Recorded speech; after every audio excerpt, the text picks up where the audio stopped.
भगवान रामचंद्र का राज्य इतना आदर्श था कि जिस राज्य में सभी प्राणी सुखपूर्वक जीवन निर्वाह करते, किसी को किसी प्रकार का कष्ट नहीं था। और यही कारण था कि यद्यपि भगवान रामचंद्र त्रेता युग में आविर्भूत हुए थे, किंतु उनके राज्य में सत्ययुग के समान वातावरण था, सभी लोग धार्मिक थे।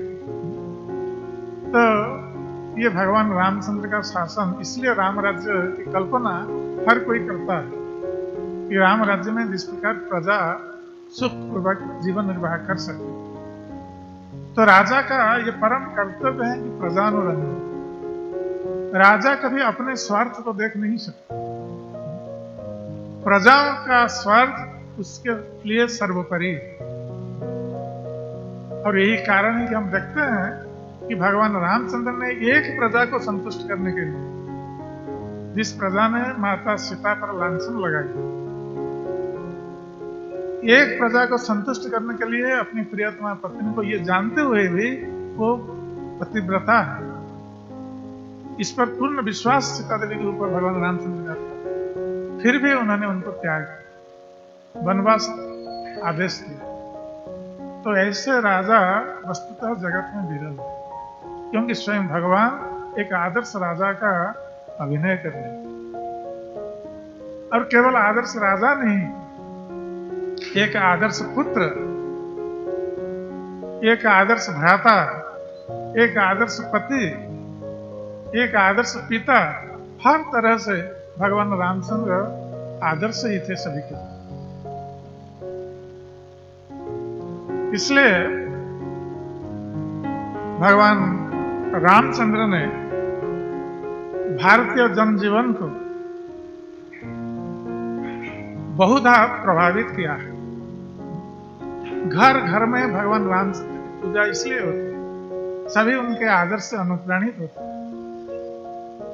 तो आज का ये जो श्लोक है, इसमें भगवान रामचंद्र को एक आदर्श पति के रूप में उपस्थापित किया गया कि भगवान रामचंद्र इस प्रकार का आदर्श पति थे। तो एक पत्नी व्रत धरो, तो ये आदर्श पति का यह लक्षण होता है कि एक पत्नी व्रत धरो, एक पत्नी व्रत उन्होंने धारण किया, ये व्रत ग्रहण कर रखा कि एक ही पत्नी से वो संतुष्ट रहेंगे। जैसे प्रभुपाद जी तात्पर्य में बताते हैं कि पूरा काल में एक से अधिक पत्नी लोग ग्रहण करते थे। जैसे महाराज दशरथ का उदाहरण दिया है कि जहां वैदिक सभ्यता में स्त्रियों की संख्या पुरुषों से अधिक हो जाती है और स्त्रियों का विवाह निश्चित करने के लिए एक पति को एक से अधिक पत्नी ग्रहण करना पड़ता था। किंतु आदर्श रूप में भगवान रामचंद्र ने यह आदर्श स्थापित किया कि यदि वास्तविक रूप से हम पारिवारिक जीवन को सुखमय बनाना चाहते हैं, तो पति को एक पत्नीव्रत होना चाहिए और पत्नी को एक पतिव्रत व्रता होना चाहिए। तब जाकर एक पारिवारिक जीवन सुखमय हो सकता। सभी लोग पारिवारिक जीवन के सुख की कल्पना करते हैं कि उनका पारिवारिक जीवन सुखमय हो, इसलिए भगवान से, साधुओं से आशीर्वाद की भिक्षा करते हैं। किंतु जब तक हम एक आदर्श पति का आचरण नहीं करते, एक आदर्श पत्नी का आचरण नहीं करते, तब वो परिवार कभी भी सुखमय नहीं हो सकता। आजकल कलयुग में यही कारण है कि पारिवारिक जीवन ध्वस्त विध्वस्त हो गया,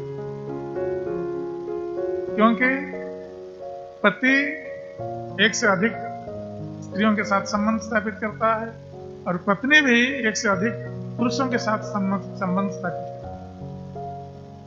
ये जो कलयुग का समय है, इसलिए पारिवारिक जीवन ये ध्वस्त विध्वस्त है। इसलिए कोई भी सुखी नहीं है जीवन। यद्यपि सभी सुखी बनने के लिए विवाह करता है, सोचते हैं कि पत्नी हमें सुख प्रदान करेगी, किंतु वास्तविक स्थिति कुछ अलग हो जाती है। और यदि वास्तव में हमें एक आदर्श पारिवारिक जीवन व्यतीत करना है, तो भगवान रामचंद्र के आदर्श को यदि हम जीवन में पालन कर सके तो हमारा गृहस्थ जीवन सुखमय हो सकता है।